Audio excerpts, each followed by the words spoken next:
Hello everyone and welcome on this beautiful sunny day to this very special event that we have once every year, which is the Tagore Lecture Series on literature.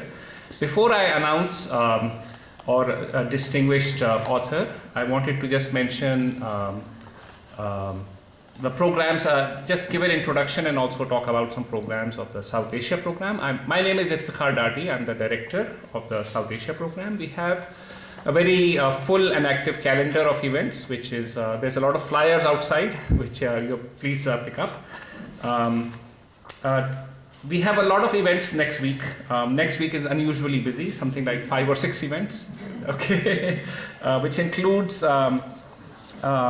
a talk by T.G. Suresh, who is in the audience here, who's at JNU and he's a visiting Fulbright scholar. And his talk is on conscripting kinsmen, labor contractors and peasant workers in India and China.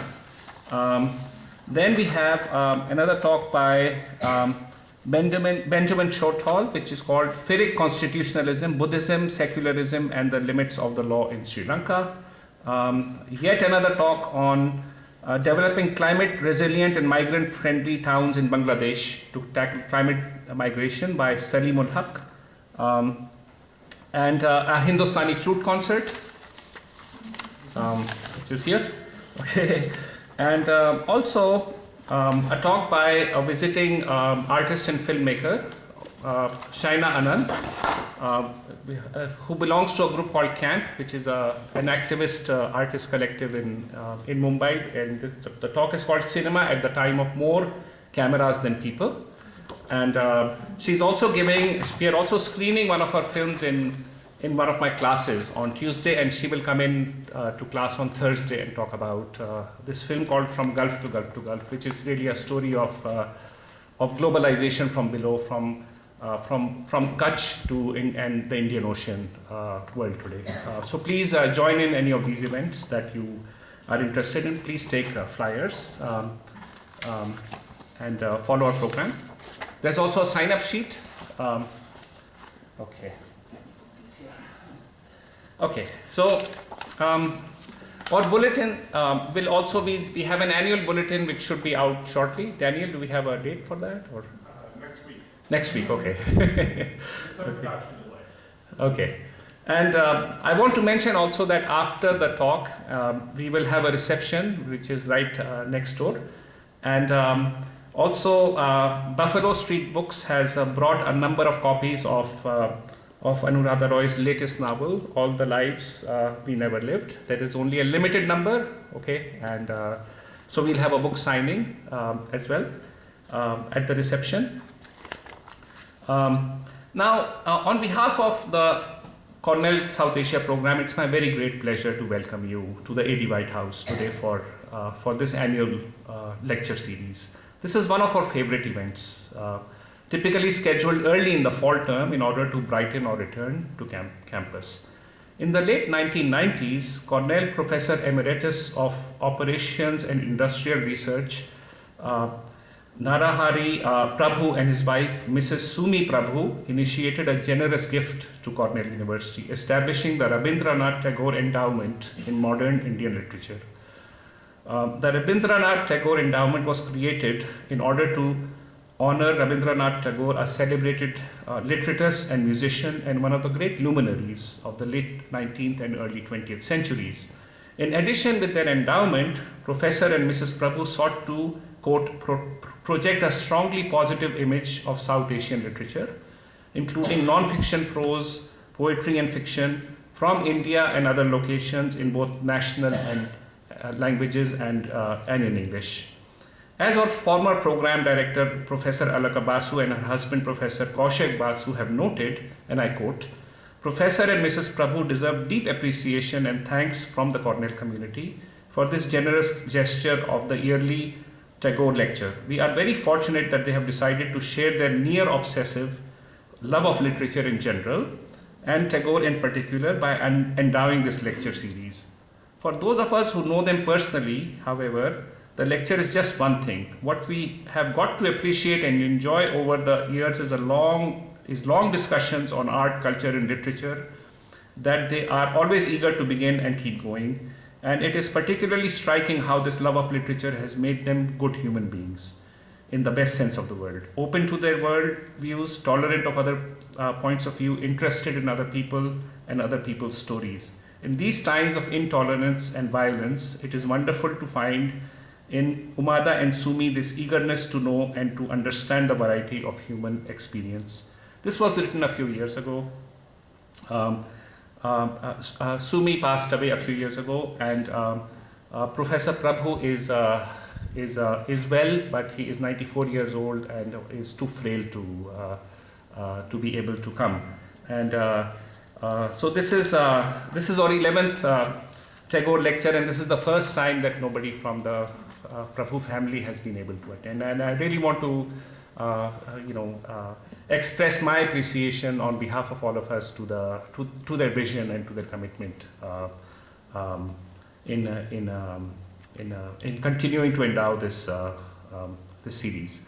Now, the impressive list of Tagore lecturers from previous years have been very distinguished, which include Sunil Gangopadhyay, Kiran Nagarkar, Tehmima Anam, Muhammad Hanif, Ranjit Hoskote, Shyam Selvadurai, and Neil Mukherjee, who was last year. I know that Professor Prabhu and his family are deeply pleasured to make possible today's lecture by Anuradha Roy, our 11th speaker. Anuradha Roy is the author of 4 acclaimed novels. Her first novel was an atlas of Impossible Longings, which was published in 2008. It was recognized as one of the best books of the year by Washington Post, Huffington Post, and Seattle Times. This was followed by The Folded Earth, published in 2011. The Kirkus Review noted that this, and I quote,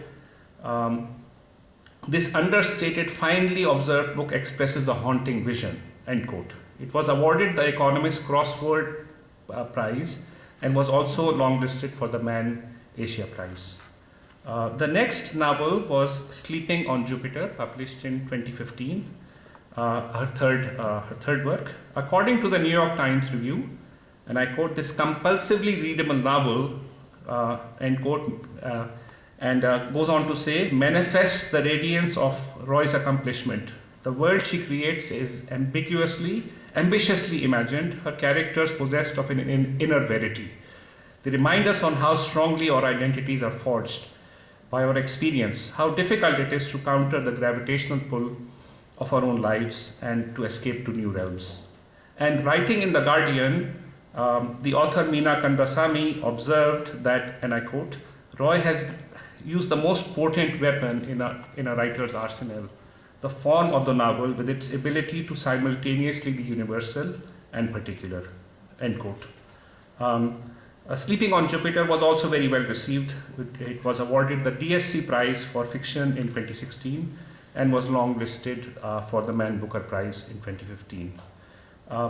The latest novel, All the Lives We Never Lived, was published worldwide last year and has won the Tata Book of the Year award.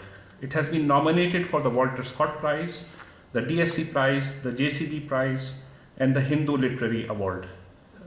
Kamila Shamsi's review in The Guardian notes that this novel is, and I quote, a beautifully written amalgam of fictional and famous lives grappling with love and loss, end quote. According to Shamsi, it is in its portrayal of power structures, it is part of those very contemporary political conversations. It is also a beautifully written and compelling story of how families fall apart and what remains of them, what remains in the aftermath, end quote. Roy's works have been translated in over 15 languages, including French, Italian, Russian, German, Turkish, Arabic, Hebrew, and Portuguese. She lives in Ranikhet, India, and somehow also finds time to work as at Permanent Black, a venture she started with Rukun Advani. Permanent Black has become a leading publisher of scholarly work related to South Asia, and all of us in the academia who work on the region now know of the tremendous contribution it has made to engaged scholarship and to our shared intellectual and cultural life. Please join me in welcoming Anuradha Roy.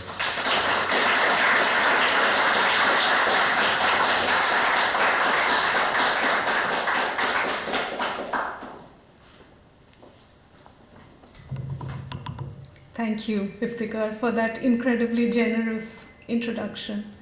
And thank you for inviting me. And I'm very grateful to Daniel Bass and Gloria Lemus Chavez for everything they did to make it easier for me to be here. And of course to Professor Prabhu for setting this whole thing up in the first place. It's a huge, huge honor for me to be here, to talk to this very distinguished and scholarly gathering. I'm not a scholar. I did once consider doing a PhD, but some wise angel murmured a timely warning in my ear that maybe I was not cut out for academia. So here I am. I write and I design. And my day job is at the scholarly press Iftikhar just talked about. But my work there is not scholarship, it's actually book design. I speak to you as a person who makes things. I make designs for books. I make clay pots and I make novels. I have been thinking in this makerly rather than scholarly way about what it is to be a writer in the world today. And I'll take you some of the distance my thoughts have gone. All of it is not clear or conclusive to me, but I will try. One evening in 2007, just as I was sitting down to dinner in Delhi, my then brand new publisher phoned from London. In the marvelously parenthetical, elliptical manner he has of speaking, he began to talk of symphonies. Meanwhile, my food was going cold. Had I considered, he wanted to know how symphonies are structured. Not really. Well, as it happens. And after around 10 minutes of this apparently aimless lecture on music, my interrupted dinner stone cold, the penny dropped that on the brink of publication, he wanted me to change the opening chapter because he didn't think that it went with the closing chapter. This was An Atlas of Impossible Longing, which was to be published in a few months' time after that.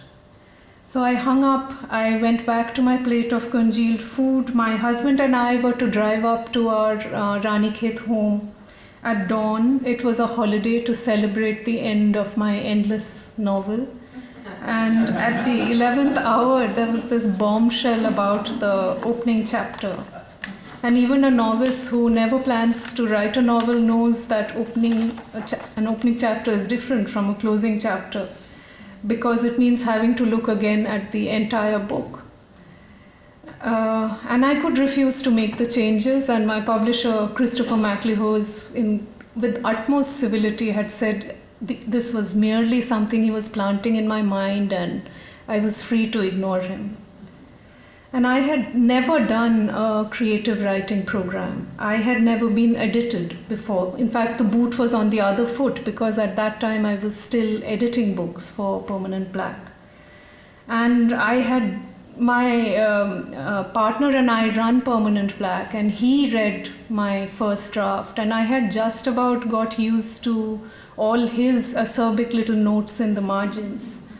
But criticism from a relative stranger, even if it was disguised as a suggestion, it made me feel completely powerless to do anything. So once I reached Ranikhet, I just started going on long walks, trying to think it through. And at some point, I started thinking about my very first pottery teacher, who was called Bani Deroy.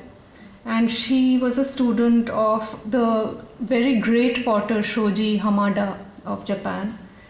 And by the time I had met her, she was in her 70s, and she had a studio in Gulmohar Park in Delhi.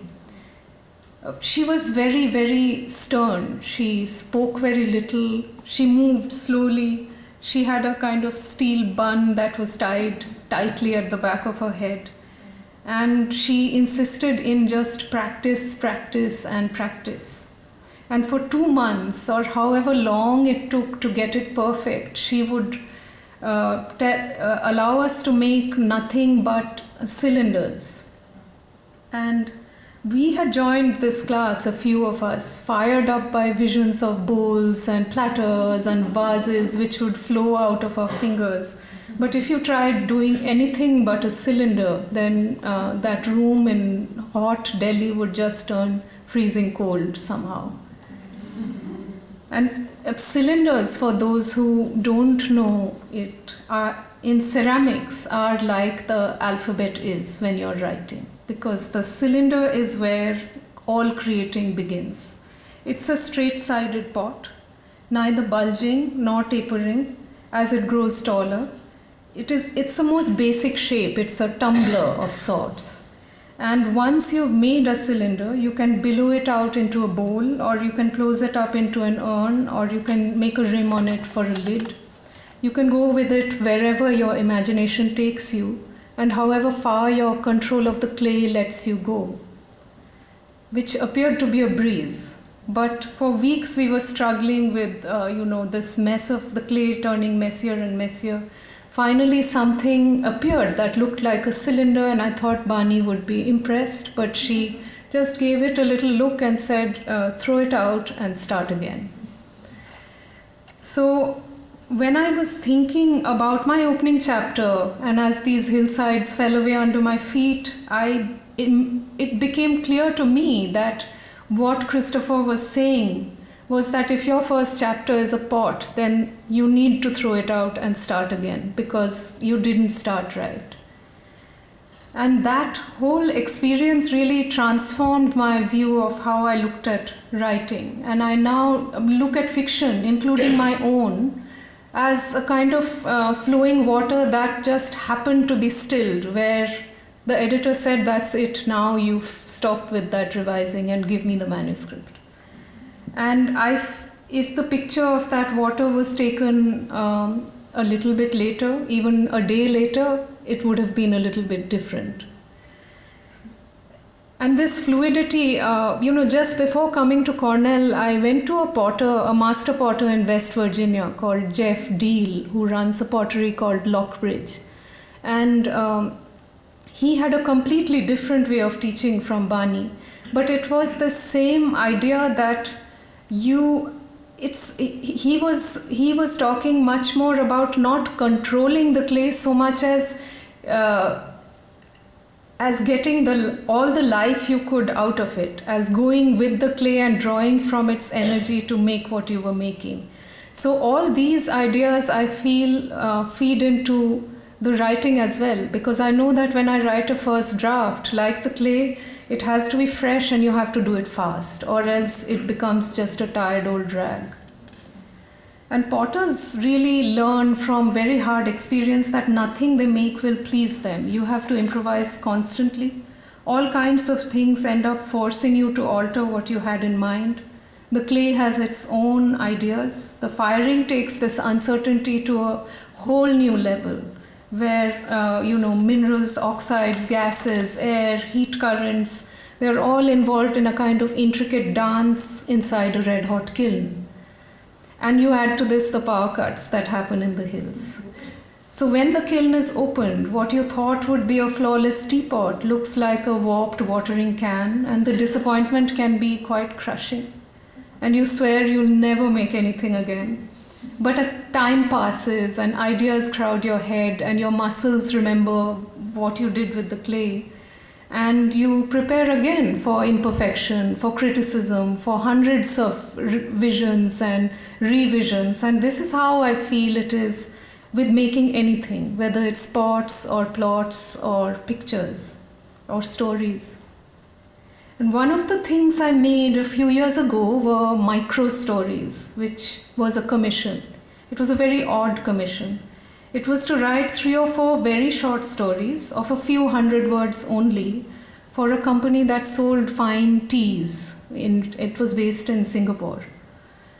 And the idea was that the stories would be printed in invisible ink on heat-sensitive paper, which was part of a wrapping for each individual tea bag. And when your tea was soaking, if you held that paper over the steam from the cup, then the words of the story would emerge by degrees. And you would have time to read them, but as the paper cooled or dried, the words would fade away again. And the story would be lost. And there was something really attractive to me about the impermanence of it and this magical appearing and disappearing of a story, as if you had dreamed a dream and woken up trying to collect the wisps and you couldn't find them again. And this is how storytelling feels often. One of the stories I wrote for this tea bag was called Dancing Girl, and I never published it elsewhere, nor looked at it since. But when I chanced upon it the other day, I realized how it prefigured certain motives in my recent book, as well as what it means for me to be a writer. And I'll read out that story, it's extremely short. After her husband left, she made jasmine tea. Of course, the stories had to be about tea. So after her husband left, she made jasmine tea that she drank out of her old white cup, sitting before the Matisse print in the kitchen. In it, 5 burnt sienna figures, 1 man and 4 women, dancing naked on viridian green against cobalt. No, ultramarine, just 3 colors. Only she knew that the brown smelled of fresh sweat, the blue was the dark before rain and music, and the green had the scent of damp grass. The grass was spiky. Her feet got sore from it, and her skin was clammy in the end. Evenings her husband came back and always found her stirring a bubbling pot on the stove, whistling a tune. "What's that strange tune?" he'd ask her, and she'd kiss him for an answer.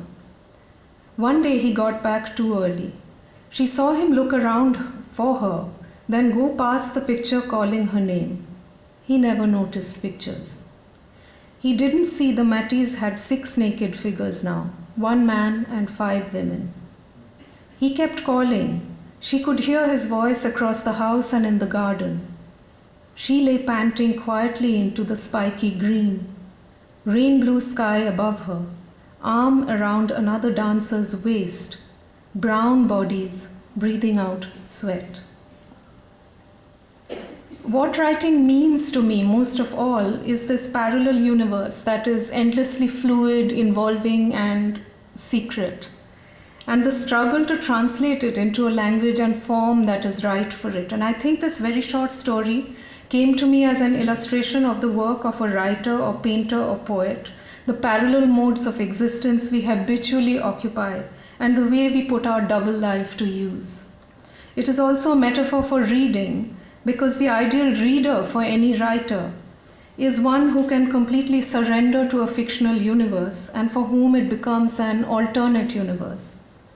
It is several other things, this short story, and that is probably why it stayed with me, buried in my subconscious for quite a few years. But how did this snippet of a story, which is more an image than a story, emerge again and develop into a novel that combines very different but connected concerns? At some moment in the novel's unfolding, a question is posed. This is the Spanish novelist Javier Cercas in his book The Blind Spot, which is about the novel. The rest of the book, he says, consists in a more or less visible or secret way an attempt to answer this question, until finally the answer that there is no answer. Cercas quotes Faulkner, who says that literature ultimately lights a match in the middle of the absolute darkness that surrounds us. We might say the match does not let us see anything, says Cercas, but that is not true. It makes us see the darkness. The question that is at the center of All the Lives We Never Lived is the question of freedom. Many different and opposing ideas of freedom are confronted in the novel, and although no overall resolution is possible, the novel shows how some ideas of freedom can be valorized at the cost of others or can mean another person's oppression. This is the match that is lit in the novel, to reveal the surrounding darkness. Of course, there can be no answers to these questions, but it's important to place the questions at the center. In the beginning, as I said, there was this image in my evaporating story of a wife, apparently very domesticated, but one who has a parallel life. Every day when she is alone, she enters a Matisse painting that hangs in her house, and joins the men and women dancing naked in the grass. By the time her husband returns, she has come back from the world of the picture and is instead innocuously stirring a pot on the stove. And when I started thinking of all the lives we never lived, sensing and feeling my way towards it, there was no woman at the center. Instead, there was a little boy, so lonely that he lived his life inside pictures. And there was, in a shadowy way, his elusive and largely absent mother. I think now that in my earlier tiny story with the Mattis, this boy and his mother were fused, and in writing the novel, I separated them out into two characters. And the husband who walks past the picture, oblivious, was to become the third major character. But I didn't know this at the time, not clearly. The process of writing is for me a way of understanding and finding the characters and their world, and through the writing to find a way to articulate the things that had been troubling me for a while about my political and social surroundings. Most of us know that India is at this time a deeply divided country, in which many people, particularly people from minority communities and lower castes, are made to feel intimidated, oppressed, and terrified. I have no learned theories on how or why this has happened, but it is a situation I live in daily, as do many others. And when you do, you ask yourself, how do you respond to it? How can you possibly respond to it as a solitary writer? How do you articulate in fictional form your own deep sense of unease at the growth of fundamentalism, extreme nationalism, and brutal patriarchy in your country? To what extent do the conditions oblige you to write about what is happening around you? And when the political atmosphere is poisonous, when horrific things are happening around you all the time, how do you allow yourself to sit still and write at all? For a long time, I told myself that my usefulness lay in doing my own work.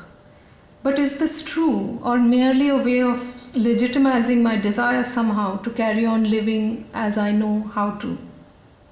Through the writing of All the Lives We Never Lived, I tried to find answers to some of these questions, or at least to ask the questions.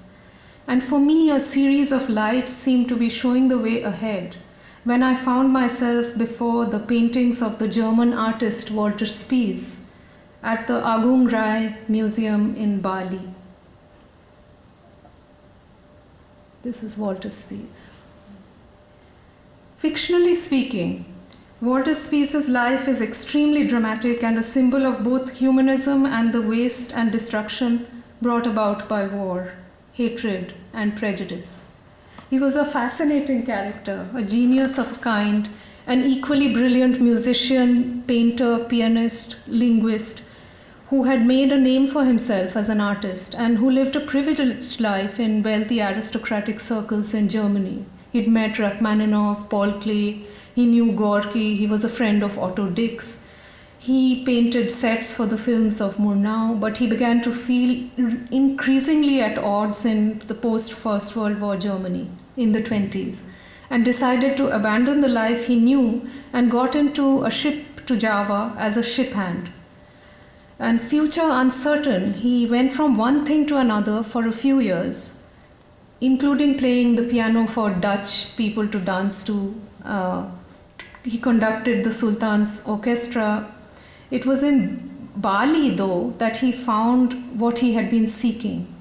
He was under the spell of its arts and the elegance, humanity, and artistic sense of its people from the minute he arrived there. I mean, this was the young Spies in Europe. He was always very fond of animals. He always had a couple of dogs, he had many monkeys, and he had lizards in his pocket and so on. But then he reached Bali. This is the Agung volcano in front of which his house was in later years. And he was completely captivated by both the landscape and the people. And he began to paint in the style that he sort of saw. He developed that into his own style, but he painted these very detailed landscapes as well as he did a series of these things for some anthropological survey type thing. He painted Balinese life for them. He was supposed to do different aspects of Bali. He also painted portraits of people he saw around him. He built a house, this house, which is still there as it was. And it became a nucleus for an international community of artists and writers and anthropologists. Margaret Mead, Charlie Chaplin, Noel Coward, many people came there. So gradually he became a center of this artistic community, which included writers and painters from all over the world.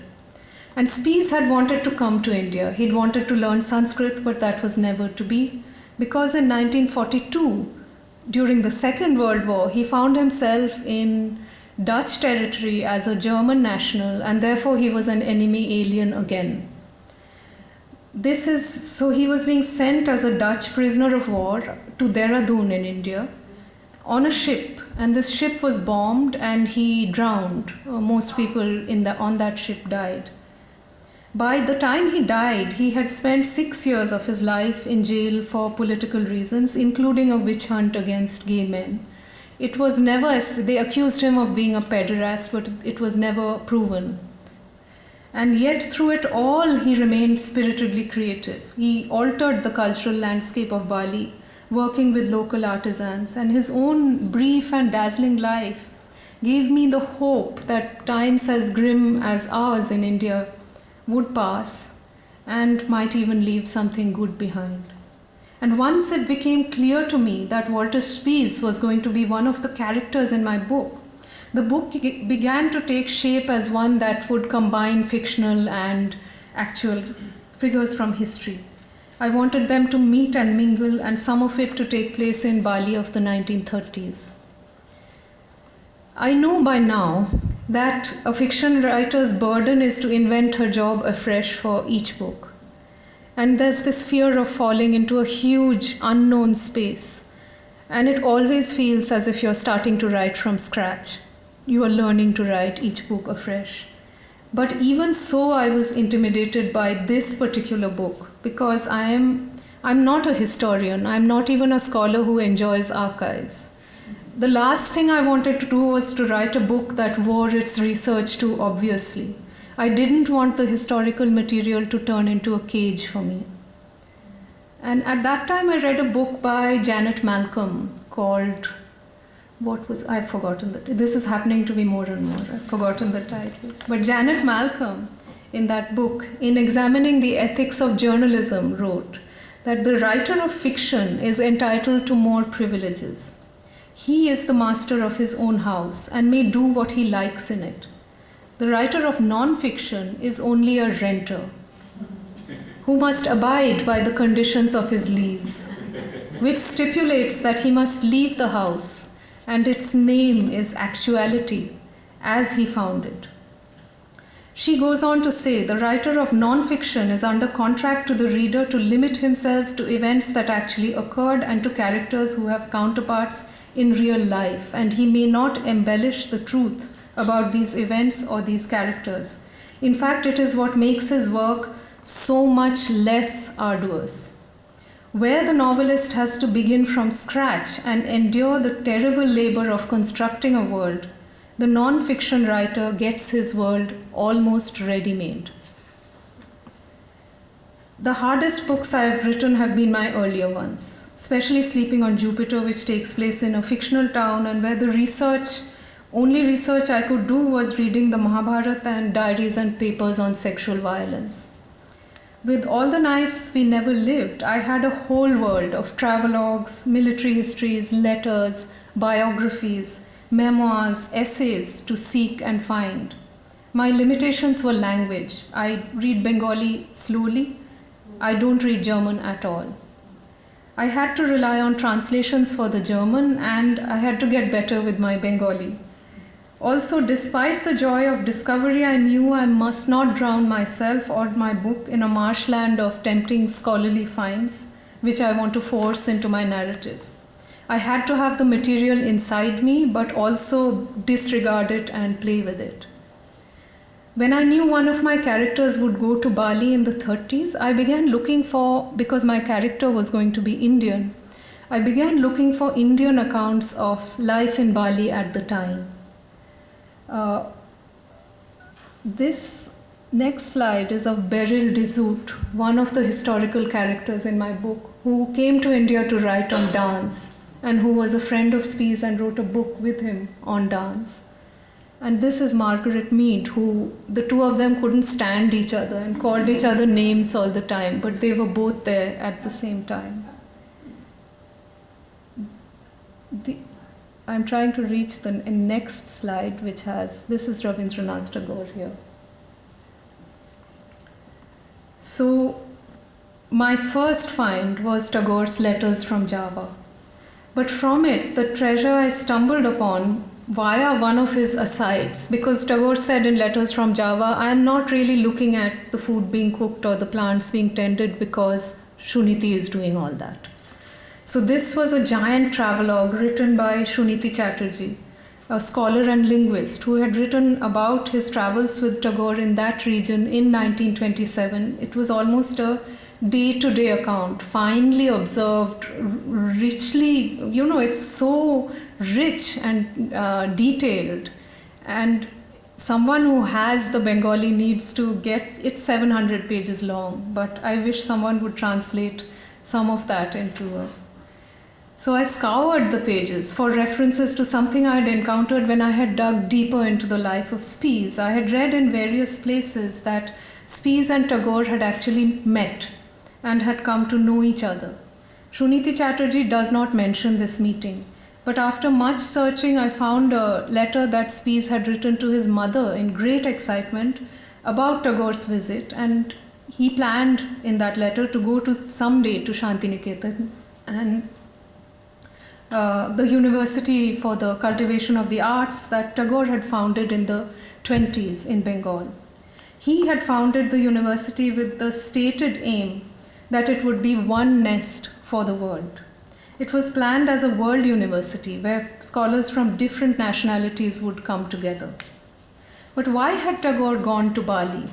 He had gone there partly to search out the ideas and philosophies of Indian origin that lay beyond its political boundaries and which had taken new shape in new locations. It was known that Southeast Asia and India had deep historical and cultural roots because of an enormous Indian diaspora that had originated in migrations to Cambodia, Malaysia, and Bali well before the 10th century. But Tagore had also traveled to the southeast for a practical reason. It was to raise funds for his university and to publicize it.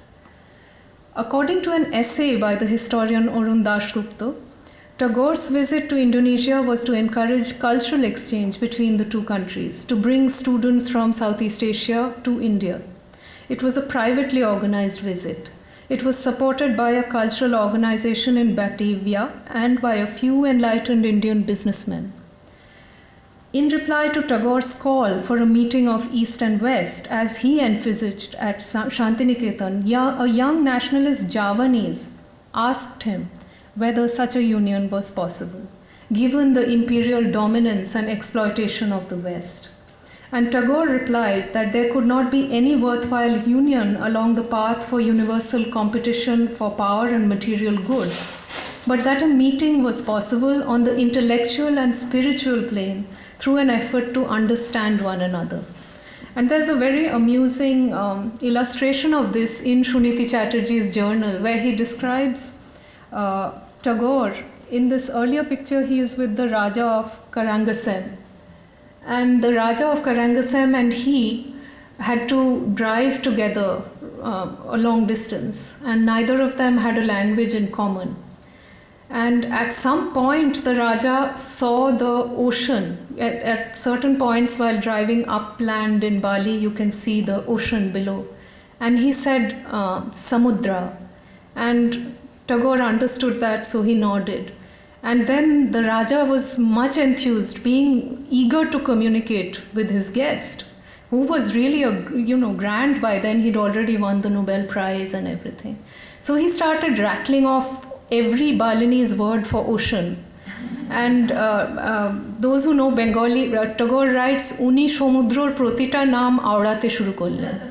So he kept babbling these names, and once he'd finished with the ocean, he went on to the gods and goddesses and started saying their names. But just this built up a kind of sense of, communication between the two of them by the time they reached their destination, I suppose. And despite his great renown, Tagore must have found a kindred soul in Bali. They shared a distrust for national boundaries. They shared the idea that humanity transcended nationalities. They certainly shared the idea that the imaginative exercise of the individual mind was a more urgent and important thing than warfare or nationalism. Despite his great renown, he had won the Nobel Prize, despite the fact that he had given up his knighthood to protest British atrocities in India. Despite everything he had done for the anti-colonial cause, Tagore was being shunned and scorned during a certain phase of the national movement in India. He was being called a traitor too, around the years in which a part of my book is set. This was a time when Gandhi urged the suspension of artistic activity and an absolute cutting off of connections with Britain for the nationalist cause, including its language and literature and its goods, of course. And this commandment went completely against the grain for Tagore. Nationalism, he thought, could be benign as well as malignant, and Tagore foresaw the malignant variety a long time ago. Alien government in India is a chameleon, he said at a lecture at Calcutta University in August 1921, titled The Call of Truth. Today it comes in the disguise of an Englishman. The next day, without abating a jot of its virulence, it may take the shape of our own countrymen. I was telling you earlier about the moral and ethical dilemma that confronts writers and artists when their country appears to be in a crisis, when people around them are making great personal sacrifices. I asked how it was possible merely to go on writing and painting through it. I know now, though that is not how it began, that by writing my novel, maybe one of the things I was trying to do was to answer this question. What would have happened if Tagore or Walter Spies had to live in the same house as Gandhi? In my novel, Gayatri, a passionately artistic young woman who wants nothing more than to go to Tagore's Shantiniketan to learn to paint, is married off to an ardent and puritanical nationalist called Nek Chand. He is a principled and humane man in many ways, but his generalized compassion for humanity at large does not have the flexibility or the depth to transform itself into understanding the needs of those around him. He sees his wife's single-mindedness about her painting as nothing but the inability to grasp that there is a time for what he calls frivolity and hobbies, and another for what he believes are higher things. As Gandhi might have done, he wants her to suspend her art to turn into an activist. He is the archetypal patriarch who opposes the notion of a dictatorship for his country, all the while oblivious that he is a dictator at home. The universal does not translate into the particular for him. I think, or hope, that the novel does its work at several levels. At its most basic emotional level, it is the story of a family fragmented by the clashing needs of the people within it. But the moment we look closer at what Nek Chand and Gayatri are arguing about, we can see that the themes of their clashes are far-reaching, much more significant than ordinary domestic squabbles.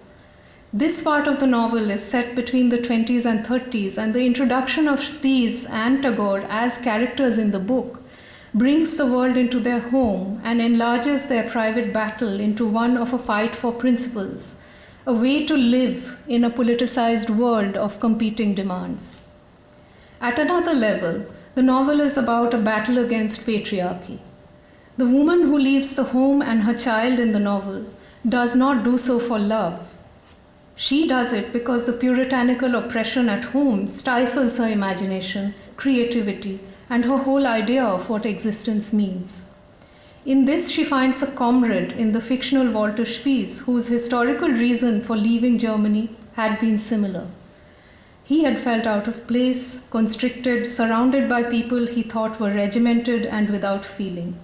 Both Gayatri and Spies, and for completely different reasons, Gayatri's son Mishkin, need alternative realities to inhabit. But did the fight for her country and family work for Gayatri? Does she succeed or fail? Perhaps we have no answer even at the end of this book. Thinking about Gayatri makes me think of something Almodovar said once about Alice Munro's writing. The essence of her writing, he said, is a great strangeness. What I like best about her is that it's impossible to translate to cinema her commentaries around the main incidents. Minor comments, but they become the most important thing in the story. At the end, I feel I know less about the character than at the beginning. For me, that is a positive thing.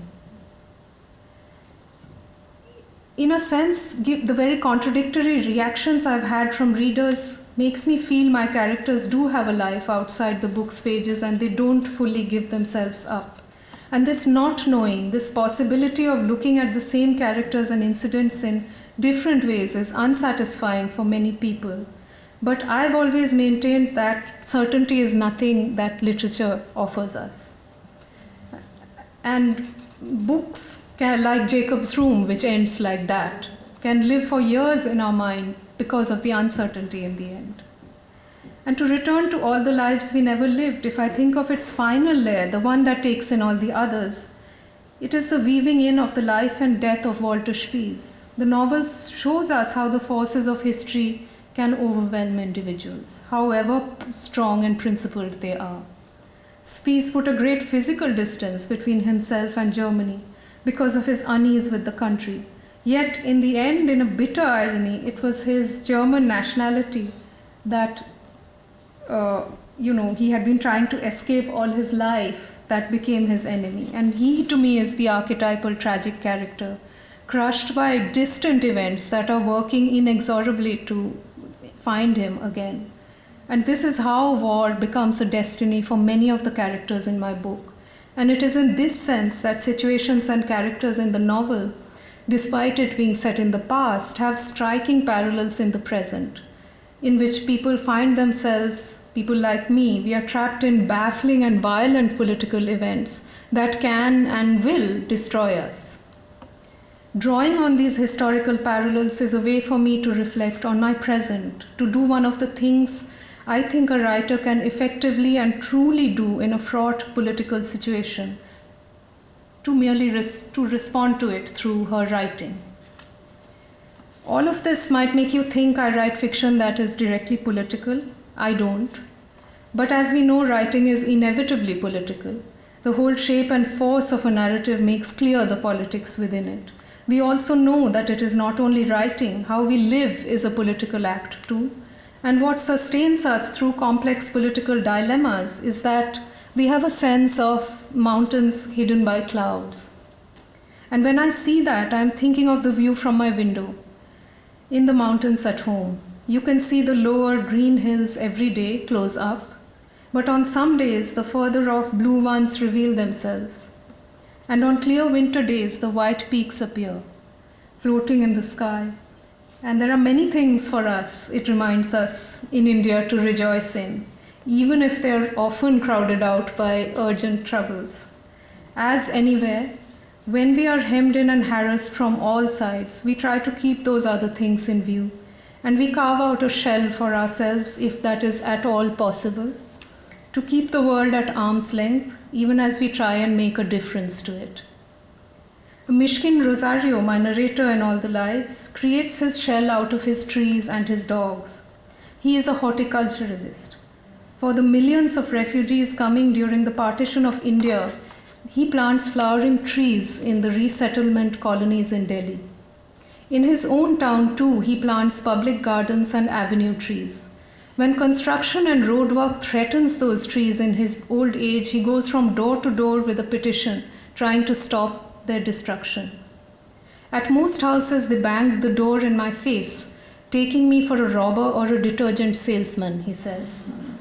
At one house, the woman who opened the door said, "You've crossed over to the land of the crazies." But she made me sit under a fan and brought me a glass of water and signed my piece of paper. I think the land of the crazies is where sanity and hope remains. And people like the woman bringing Mishkin water will make sure we never lose the sight of the distant mountains that often get lost in the clouds. To just come back to Tagore, I really do see myself more as a potter, and the cylinder looks to me like a sort of narrative in clay. And I wonder if this is the connection that Tagore, who was so good with both words and paintbrushes, would have made as well. I can't say I know very much about Tagore, being the kind of Bengali who grew up outside Bengal and came to reading the language very late in life. But have I unknowingly been influenced by his thinking and writing in the way I live today? If you are a Bengali, you know that it's impossible to escape his illuminating shadow. And today, when I think of the connections between my pottery, my life, and my writing, I think back to the foundational principle for creating a university such as Shantiniketan, the perceived interconnectedness of the visual, plastic, and linguistic arts, and of a desire to show through the lived life in the university the impossibility of separating what you do as an artist from the morality and politics of your daily life. When Cornell invited me, I have to be frank, I thought it was a prank email at first, to do this talk. My first reaction was to be frightened out of my wits and decline. Because scholars and academics, I thought at that time, are people who break things down into their component parts and figure out in technical language how the machinery of a novel or a poem has managed to acquire a life. And I, on the other hand, work entirely from the other side. And it is my job to shape, element by element, a living and breathing world. Could I have anything meaningful to say to a university audience outside of what I have in my books? Anyway, I'm very glad that having to write this lecture down made me think about my life and my writing in a way I didn't before. I just hadn't done that before. It made me discover and articulate the fact that Tagore is not merely the reason for this memorial lecture. He is also, in a more spirited way, the hidden hand that has shaped an important part of my outlook and my new book. Thank you.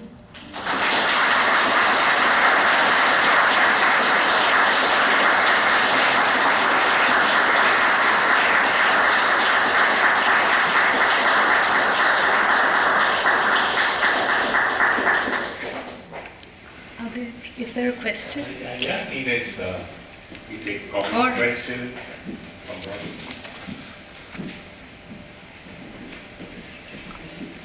Okay.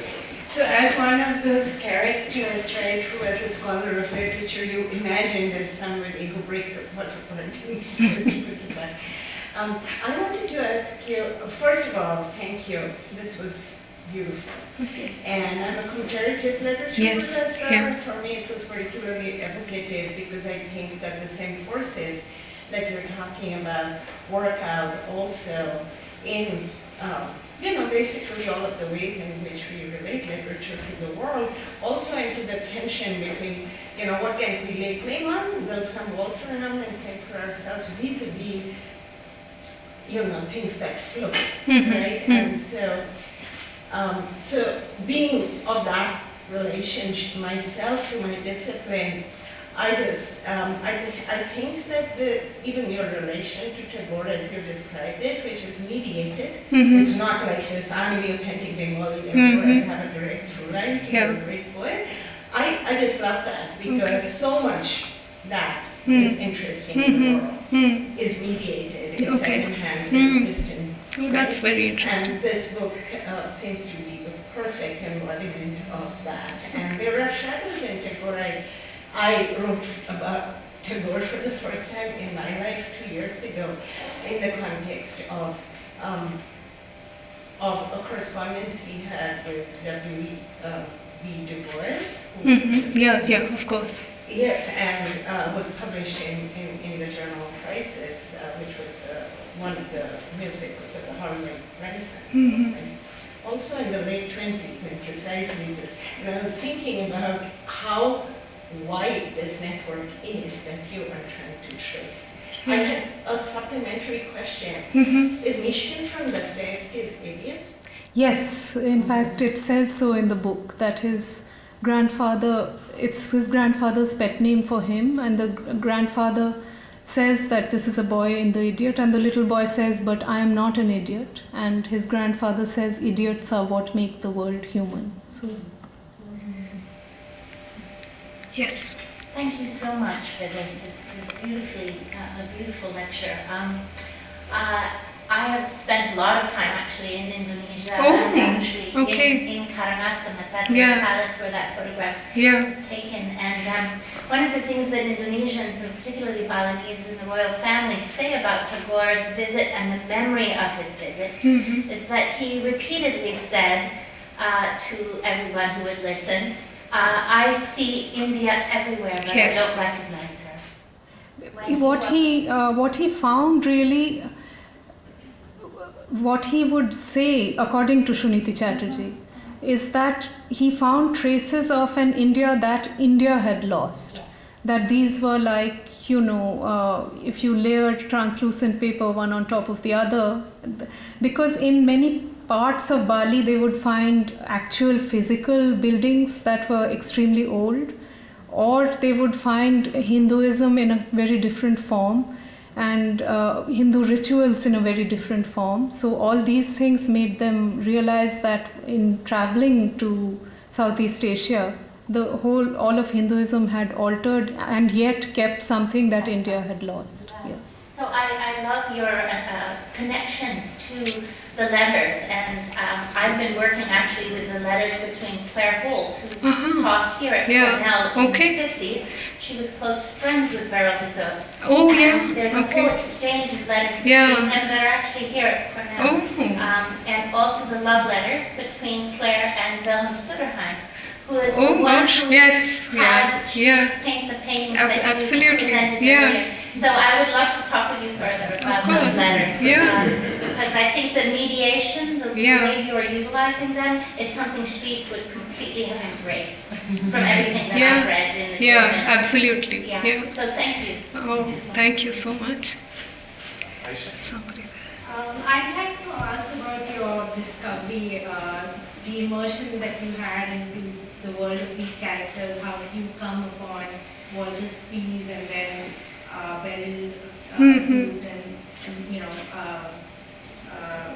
Percy Lancaster, and what drew you into this world of art and literature and criticism, and that you found these shared conversations that found you. I think, I had not... I was standing there in that museum looking at the paintings of Spies with nothing particular in my head. I was not planning to go there thinking I will put him into my book. And it was a very odd and irrational thing that made me, apart from liking the paintings, I noticed that was a year when on the 19th of January my dog died. My very beloved dog had died at 13 and a half, and later in the year I had gone to Bali. And I discovered that Spies had died on the 19th of January 1942. And this, I don't know what it was, but these irrational things lodge in your head at times and make you look further. So I started reading up on his life more than just looking at the pictures. And then I discovered so many connections and like little points of light just lighting up a whole way into the novel. That one thing really led to another, and this whole world of the 20s and 30s began to take shape for me, which included Percy Lancaster, who was a wonderful man. He laid all of Delhi's gardens during the partition, and he planted miles of trees. He managed Gandhi's funeral. you don't think of these practicalities that Gandhi has died, and what happens is that Lancaster has to organize the flowers because they've decided their helicopters will fly showering petals. And he has to figure out in January what flowers, which nursery, how do we do this in a short time.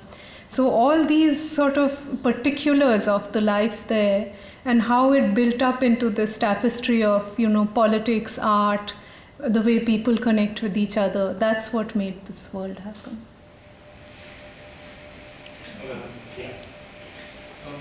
Thank you very much. At the start of your lecture, you mentioned that before working with Christopher MacLehose, you had not been edited before, but you had edited others. Yeah. And then you spoke so beautifully about comparing pottery and writing. I wonder if you would also say more about working on other people's books and how that relates to your own writing and working with Bernard Black. I used to run a literature list, first at the Oxford University Press and then at our own press. And I really loved working with authors quite deeply in the manuscript. Because it's more than just changing words and structures. It's an exchange of ideas, and when you get on with an author intellectually, then it's very rich and satisfying. But I found when I started writing my own fiction that because I tended to get very immersed in the book I was editing, I could not do the two things at the same time. So I stopped doing it, because I couldn't carry that, and I would invariably, feel I was neglecting one or the other. So I now design the book covers for our press. I don't edit anymore. But I know that I'm a very good author for my publishers because I know exactly how hard it is for publishers. So I'm very well behaved with them. No, I don't have a question. Yeah. I have a question for the South Asia program. Have you recorded this talk? Yes, recorded and it Because will be on podcast. we must put it up. We have so much to say that we need to think about most. Thank you. That's very kind of you. Yes. So this is not a question, this is just a comment, and it's mesmerizingly beautiful, and this intimacy with an author. Yeah. So you brought to the public what happens in the very private space of your mind. Yeah. And it's a question, a private question in a sense. Do you really write on a typewriter or a laptop, or do you use pen and paper? Because you're so connected to the material production of the work. Yeah. And a question that I had asked you that day, but didn't get the real answer. Why did you call the lecture the Clay Typewriter? To answer the first part, when I'm just thinking about a book and random ideas that may or may not coalesce into anything are coming into my head, I have a notebook. I will keep making notes and go on making notes and writing little sections, which may or may not ultimately be in the book. And I feel quite superstitious about starting a book on paper, so I always do the beginning like that. And once I'm very sure what I'm writing and I know it's going ahead, then I move to a computer. And the Clay Typewriter, I was going through, I thought it was about pottery and writing, and I learned to write on a typewriter. So I thought it might be nice one day to make a clay typewriter. But then, this West Virginia potter I went to the other day, I spent a week there with him, and he's in a family of potters. His grandfather was a potter, and he makes the most brilliant ceramic works. They are in the Smithsonian, they are in the Korean Museum of Art, and yet he was the most modest and giving of teachers I had come across, Jeff Deal. But he asked me when I went in, he said, "Oh, so what made you name it the Clay Typewriter? And do you like that work?" I said, "What do you mean?" And he said, "There is an actual ceramic work called the Clay Typewriter," and he pulled it up on the internet. And it was a fired piece. It was an actual typewriter, except that instead of the keys, it had fingers with the nails painted like red talons. It was quite a striking thing. So I hadn't known that, but the title was already taken. Yes. Thank you for an absolutely beautiful lecture. Thank you. And it was amazing. I mean, I think of you as a potter, as a graphic designer, and also a writer. So I was wondering, Do you design your own book covers, and if not, how do you feel about others designing? And do you begin to enter into a dialogue? Well, I tried designing the cover of I did design the cover of my first book, and they accepted it. The publisher, it was Picador India. It was a terrible cover. I don't know why I can't do it for my own books. So after that one really bad cover, I stopped completely.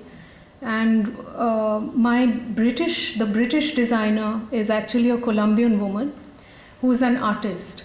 And by some wonderful miracle, she and I really relate to each other very well. And she has the ability, she's called Monica Alvarez. And I don't know if she reads the books or only the blurbs, but she has this ability to capture the words into an image, the words of the whole book into one image. And for the British edition of this book, you have a different cover here. She had done a series of painted, they're like paint pots, the whole palette, and in the center of it is a compass. And she had got to that image, she had asked me, she went here and there, nothing was working out. Then she asked me to send her things around the house that were precious to me, objects. So one of the things I sent was this compass. When she got the compass, something clicked in her head and she said, that's it, I've got the cover. And she made this extraordinary cover. Yeah. So I've been lucky with her. And she is the person who, with the translation covers, I don't have, the French always do really wonderful, striking covers and they always check. But with the translations, they don't always check. It happens. But with the English books, yes, they do enter into a dialogue.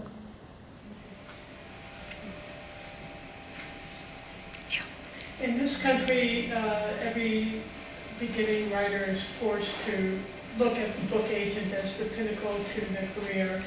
And in a previous interview, I read that you don't have a book agent. And how do you get gracefully out of that type of situation while working with your Sorry, how do I? How do you gracefully get out of that situation without having a book agent while publishing? Well, I was rejected by all the agents I went to. When I was sending my first book around, 16 or so agents rejected it. And then I happened to be at the London Book Fair as a writer, not as a writer but a publisher. And Christopher MacLehose was there as a speaker, and then I told him what had happened. Because when he spoke, he was the only one among all the publishers talking that day who spoke about books and list building and authors rather than product placement and so on. So I thought if anyone will listen to me, it will be Christopher. So I went and asked him whether he'd read my, just a few pages, and he did. And ever since then, he's been doing the work of both publisher and agent for me. He is the one who finds he and his colleagues at, MacLehose Press. They have a rights department. So what an agent does is basically shop around for people for your book to find translations or other things. So they do all that. So I have never felt the need to have an agent so far. I think we are done. So please join us for a reception and for a book signing. Okay. Thank you.